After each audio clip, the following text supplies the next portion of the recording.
Students, next topic हम लेते हैं फंडामेंटल्स ऑफ पार्टनरशिप का चैप्टर हम सीख रहे हैं। उसमें हम पीएनएल एप्रोप्रिएशन अकाउंट से रिलेटेड उसका फॉर्मेट, उसकी मीनिंग, उसके प्रैक्टिकल क्वेश्चंस हम कर चुके हैं। पार्टनर्स कैपिटल अकाउंट हम सीख चुके हैं, उसके प्रैक्टिकल क्वेश्चंस हम कर चुके हैं। इंटरेस्ट ऑन पार्टनर्स लोन हम डिस्कस कर चुके हैं। चलिए नेक्स्ट टॉपिक को लेते हैं। नेक्स्ट टॉपिक आज हम डिस्कस करेंगे managers commission. Managers commission on net profit. Net profit पे मैनेजर का कमीशन। पहले इसका मीनिंग, थ्योरेटिकल पोर्शन डिस्कस करेंगे, फिर इसका प्रैक्टिकल पोर्शन हम डिस्कस करेंगे। मैनेजर कौन होता है? Who manage the business? जो भी पर्सन आपके बिजनेस का मैनेजमेंट संभालता है, आपके बिजनेस को मैनेज करता है, आपके बिजनेस से रिलेटेड इंपॉर्टेंट पॉलिसीज फ्रेम करता है, इंपॉर्टेंट डिसीजंस लेता है, प्लानिंग करता है और उन प्लानिंग्स को एक तरह से इंप्लीमेंट करता है, वो पर्सन आपके बिजनेस का मैनेजर है। तो उसका कमीशन हम बात कर रहे हैं कि मैनेजर को जब कमीशन दिया जाता है, मैनेजर देखे तो एक तरह से बिजनेस का एक एम्प्लॉई है, और एम्प्लॉई है तो वो सैलरी लेता होगा, सैलरी तो लेगा, ऑफिस में काम करने वाला एक कर्मचारी है। लेकिन यहाँ पे बात कर रहे हैं कमीशन की, तो सैलरी के अलावा कई बार उसको कमीशन भी दिया जाता है। और कमीशन किस पे दिया जाता है? नेट प्रॉफिट पे। ऐसा हो जाता है कि चलो भाई किसी को हमने मैनेजर रखा, उसकी सैलरी हमने 50,000 रख दी, वो तो इसको मिलेगी, और हमने ये और कह दिया भाई जो नेट प्रॉफिट कमाएगी ना फर्म या बिजनेस से जो नेट प्रॉफिट होगा उस पर हम आपको अलग से कमीशन भी देंगे। अब ये थोड़ी सी समझने वाली बात है कि जब वो काम करने के लिए सैलरी ऑलरेडी ले रहा है तो कमीशन किस बात का और क्यों देंगे, ये हमें समझना है। तो इसके पीछे ज़्यादा डिटेल में नहीं जाएंगे, क्योंकि पूरा बिजनेस हमारा मैनेजर के हैंड ओवर है, सब कुछ मैनेजर के हाथ में है। तो अगर हमने उसको ये कह दिया कि भाई नेट प्रॉफिट पे आपको कमीशन मिलेगा, तो उसको एक तो सैलरी मिलेगी, वो तो फिक्स है, उसको पता है कि वो पूरा मन लगा के काम करेगा तो भी सैलरी उतनी मिलनी है, और थोड़ा सा बिना मन लगाए करेगा तो भी सैलरी उतनी मिलनी है, वो तो कम ज़्यादा होनी नहीं है।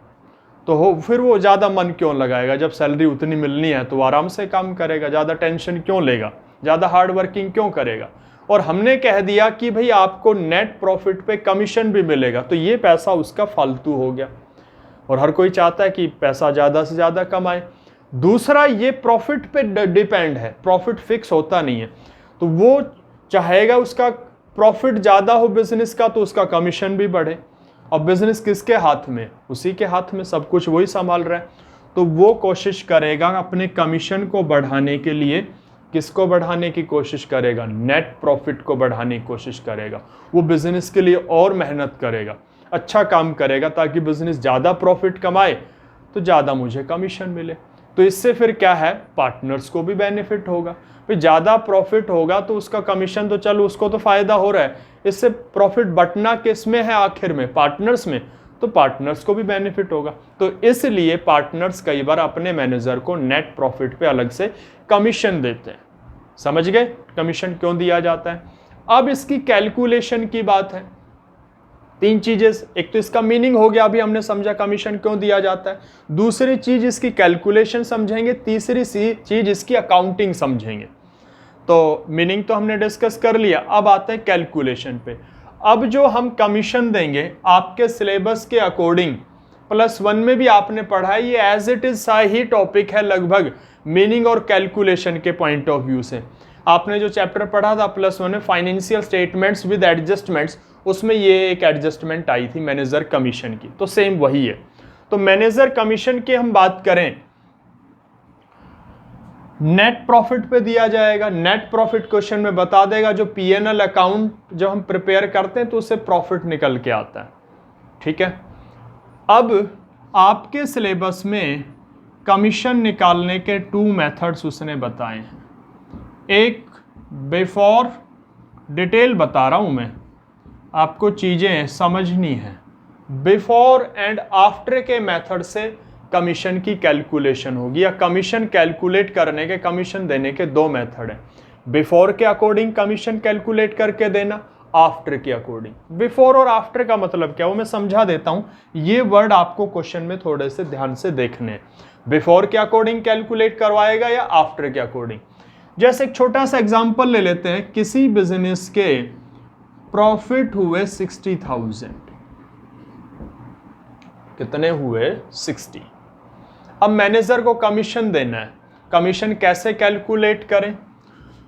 अगर उसने कहा बिफोर के अकॉर्डिंग कैलकुलेट करना है, तो बिफोर वाला मेथड क्या कहता है, उसका लॉजिक क्या है? उसका मतलब ये है कि जो ये प्रॉफिट दे रखा है ना, ये कमीशन से पहले का प्रॉफिट है, इसमें कमीशन शामिल नहीं है, आपको कमीशन निकालना है। ठीक है, बिफोर का मतलब जो प्रॉफिट है वो कमीशन से पहले का है, उस ठीक है, कमीशन उसमें शामिल नहीं है, आपको कमीशन निकालना है। ठीक है, तो हम कैसे निकालेंगे? बिफोर के मेथड से एक फॉर्मूला यूज करेंगे, जो प्रॉफिट दे रखा हो multiply rate of commission upon 100। Profit भी देगा क्वेश्चन में, रेट भी देगा, किस रेट से कमीशन देना है। तो बिफोर वाले मेथड में सीधा सा फॉर्मूला लगा देना है, प्रॉफिट जो भी गिवन हो मल्टीप्लाई रेट अपॉन 100, रेट भी गिवन होगा। और आफ्टर की बात करें, अगर उसने आफ्टर वर्ड यूज किया तो वो क्या कहना चाहता है कि जो आपको प्रॉफिट दिया गया है वो कमीशन के बाद का है, उसमें कमीशन शामिल है, ऑलरेडी इंक्लूड है, वो आपको कैलकुलेट करना है। तो आपका फॉर्मूला क्या हो जाएगा? प्रॉफिट गिवन होगा, रेट ऑफ इंटरेस्ट गिवन होगा, 100 प्लस रेट ऑफ इंटरेस्ट कर दोगे, ये फॉर्मूला हो जाएगा। तो बिफोर और आफ्टर का मीनिंग समझा दिया। बिफोर के मेथड से कैलकुलेट कराए तो वो ये चाहता है कि जो कमीशन आप निकाल रहे हो और जो प्रॉफिट दे रखा है वो प्रॉफिट कमीशन से पहले का है। ठीक है, उसमें कमीशन शामिल नहीं है।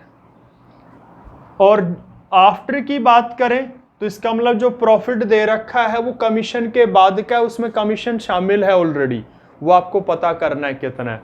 फिर रेट हो जाए, फॉर्मूला हो जाएगा profit into rate upon 100 plus rate. जैसे मैं बता देता हूं थोड़ा सा और, अगर रेट 10% है, 10% के अकॉर्डिंग आपको कमीशन निकालना है। बिफोर की बात हो तो रेट 10% है, सिंपली हम लिख देंगे 10 अपॉन 100, हो गया। और अगर आफ्टर का केस हो 10% हो तो रेट है 10, 100 प्लस रेट करोगे तो 100 प्लस फिर 10 हो जाएगा, 110 आ जाएगा। तो ये है आपका कैलकुलेशन का तरीका। बिफोर के हिसाब से कैलकुलेट करवाए या आफ्टर के हिसाब से, वो आपको देखना है क्वेश्चन में। इन दोनों वर्ड्स का ध्यान रखना है। लेकिन कई बार ऐसा होता है कि वो सिंपली लिख देता है मैनेजर्स कमीशन, बिफोर और आफ्टर का यूज नहीं करता है, तो उस केस में आप बिफोर वाले फॉर्मूले का यूज कर लोगे जब वो स्पेशली कुछ ना लिखे तो बच्चे ये मैनेजर कमीशन का मीनिंग हमने डिस्कस कर लिया, उसका कैलकुलेशन हमने डिस्कस कर लिया। अब तीसरी चीज पे आ जाते हैं, उसकी अकाउंटिंग। मैनेजर का जो भी कमीशन निकलेगा उसकी अकाउंटिंग कैसे करनी है, यानी कौन से अकाउंट में दिखाना है। ट्रेडिंग अकाउंट बनता है पार्टनरशिप बिजनेस में, फिर प्रॉफिट एंड लॉस अकाउंट बनता है, फिर profit and loss appropriation account बनता है, फिर बनता है पार्टनर्स कैपिटल अकाउंट। तो कौन से अकाउंट में दिखाना चाहिए? पहली बात, ट्रेडिंग अकाउंट जो गुड्स से रिलेटेड अकाउंट होता है, ये गुड्स का एक्सपेंस नहीं है। मैनेजर को कमीशन दे रहे हैं, खर्चा है हमारे बिजनेस के, लेकिन गुड्स का नहीं है तो ट्रेडिंग में नहीं जाएगा। पार्टनर नहीं है मैनेजर एक, तो पार्टनर के लिए दो अकाउंट बनते हैं, P&L एप्रोप्रिएशन और पार्टनर्स कैपिटल अकाउंट। तो मैनेजर पार्टनर नहीं है तो ये आइटम, ये एक्सपेंस ना तो एप्रोप्रिएशन में लिखना है ना पार्टनर्स कैपिटल अकाउंट में। अब बच गया P&L अकाउंट। तो मैनेजर कमीशन, मैनेजर तो बिजनेस के लिए काम कर रहा है, उसको जो कमीशन देंगे वो बिजनेस से रिलेटेड एक्सपेंस है, तो उसको P&L अकाउंट में दिखाना है। एक तो रीजन ये है, गुड्स का नहीं है तो ट्रेडिंग में नहीं जाएगा, मैनेजर पार्टनर नहीं है तो ना P&L एप्रोप्रिएशन में लिखा जाएगा उसका कमीशन, ना कैपिटल अकाउंट में, उसको P&L अकाउंट में दिखाना है, पहली चीज। दूसरी चीज, अभी आपको समझाया था एक्सपेंस को पीएनएल और पीएनएल एप्रोप्रिएशन अकाउंट में दिखाने का बेस क्या है। आपको देखना वो एक्सपेंस प्रॉफिट पे चार्ज है या प्रॉफिट का एप्रोप्रिएशन है। जब आपने कह दिया प्रॉफिट पे कमीशन मिलेगा तो वो कमीशन आपको देना ही देना है, तो इसको हम प्रॉफिट, और दूसरा ये पार्टनर से रिलेटेड नहीं है तो इसको हम प्रॉफिट, बिजनेस के लिए एक्सपेंस कंपलसरी एक्सपेंस है, पार्टनर से रिलेटेड नहीं है, इस वजह से इसको हम पीएनएल अकाउंट में दिखाते हैं। तो अकाउंटिंग कैसे करोगे, कैलकुलेशन अभी आपको सिखा दिया मैंने।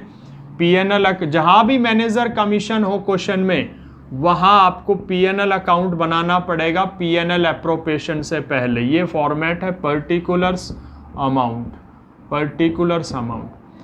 पीएनएल अकाउंट बनाओगे, प्रॉफिट आपको दे रखा होगा उसको क्रेडिट में दिखाइए, मैनेजर्स कमीशन कैलकुलेट करिए।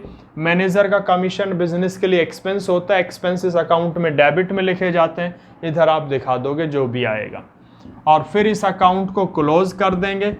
ये साइड आपकी हमेशा ज़्यादा होगी, यहाँ का डिफरेंस आएगा, वो बचा हुआ प्रॉफिट अगले अकाउंट में जाएगा जो पीएनएल एप्रोप्रिएशन अकाउंट बनता है। तो जिस क्वेश्चन में मैनेजर कमीशन हो वहाँ पहले आपको प्रॉफिट एंड लॉस अकाउंट बनाना है, उसमें मैनेजर कमीशन को डेबिट करके दिखाना है, और फिर जो प्रॉफिट बचे उस अकाउंट को क्लोज करने के बाद उससे पीएनएल एप्रोप्रिएशन अकाउंट बनाना है। तो ये हमारा इस वीडियो का टॉपिक था मैनेजर्स कमीशन। मैनेजर के कमीशन का मीनिंग समझा, क्यों दिया जाता है, उसकी कैलकुलेशन के मेथड समझे, उसकी अकाउंटिंग। तो मैनेजर कमीशन बिजनेस के लिए कंपलसरी एक तरह से एक्सपेंस में आता है, तो इसको हम पीएनएल अकाउंट में दिखाते हैं, इसको कभी भी एप्रोप्रिएशन में नहीं दिखाना है। इसके क्वेश्चंस हम अगली वीडियो में समझेंगे। तो इससे रिलेटेड, इस टॉपिक से रिलेटेड हमने ओवरऑल डिस्कशन इसका इस वीडियो में किया।